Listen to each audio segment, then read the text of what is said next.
ఇంట్లో మా తాతగారి కాలం నుంచి వచ్చినటువంటి ఒక గ్రామ్‌ఫోన్ ఉందన్నమాట. దాంట్లో నుంచి 'గురుదత్' యొక్క సినిమాల్లోంచి పాటలు ఎప్పుడూ ప మా నాన్నగారు పెడుతూ ఉండేవాళ్ళు. అప్పుడప్పుడు నేను గూడా పెడుతూ ఉంటానన్నమాట. అలాంటి సినిమాల్లో 'ప్యాస' ఒకటి కావచ్చు, 'బైజు బావరా' కావచ్చు, 'సాహెబ్ బీబీ ఔర్ గులాం' కావచ్చు, 'కాగజ్ కే ఫూల్' కావచ్చు. ఇవన్నీ కూడా అత్యుత్తమమైనటువంటి చిత్రాలండి. 'కాగజ్ కే ఫూల్' మాత్రం సినిమా బాగున్నప్పటికీ బాక్స్ ఆఫీస్ దగ్గర ఫ్లాప్ అయిపోయింది అది. ఎందుకంటే జనం రిసీవ్ చేసుకోలేకపోయారు ఆ మూవీననమాట. తర్వాత 'ప్యాస' మూవీ మాత్రం మన తెలుగులో కూడా 'మల్లెపువ్వు' అనే పేరుతోని మళ్ళీ రిలీజ్ అయిందనమాట. అలాగే 'బైజు బావరా' అంటే రివెంజ్ తీసుకున్నటువంటి ఒక సంగీత విద్వాంసుడి పాత్రలో బైజుగా నడిచడం అనేది జరిగిందనమాట. ఏదేమైనప్పటికీ మీనా కుమారి ఒక దేవత అనమాట. మెహజబీనో బానో ఆమె ఒరిజినల్ నేమ్. అలాగే మన తెలుగులో సావిత్రి గారు ఉన్నారు.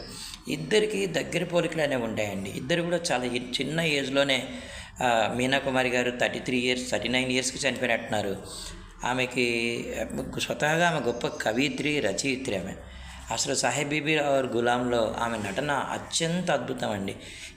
ఆమె లాస్ట్ నటించినటువంటి సినిమా 'పాకీజా' అనమాట. ఆ సినిమా రిలీజ్ అవ్వడానికంటే ముందు రిలీజ్ అయిన కొన్ని రోజులకు వారు కాలం చేసినట్టున్నారు.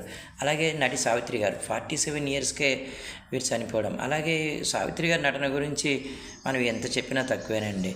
ఒక తోటికోడళ్ళ సినిమా కావచ్చు, ఒక దేవదాస్ చిత్రం కావచ్చు. దేవదాస్ గురించి ఎందుకు చెప్తున్నానంటే అండి, ఇవన్నీ కూడా బెంగాల్ మూలాలు ఉన్నటువంటి మూవీస్ అనమాట. అలాగే 'ప్యాస' అసలు ఒక రచయిత తన రాసినటువంటి పోయంని చక్కగా పబ్లిష్ చేయించుకోవడానికి పడేటువంటి తపన, ఇదంతా కూడా అత్యంత అద్భుతాలండి. మనం ఎప్పుడైనా ఒక్కొక్కసారి మనకి లీజర్గా ఉంటాం, టైం దొరుకుతుంది, మనసు బాగోదు, ఏం చేయాలో తెలియదు. కొంతమంది నాలాంటి వ్యక్తులు లేదా పాతకాల వ్యక్తులు కొత్త సినిమాలకి పెద్ద అంత తొందరగా అయితే అతుక్కోలేరండి. అలాంటి సందర్భంలో మనకు అనిపిస్తూ ఉంటుంది.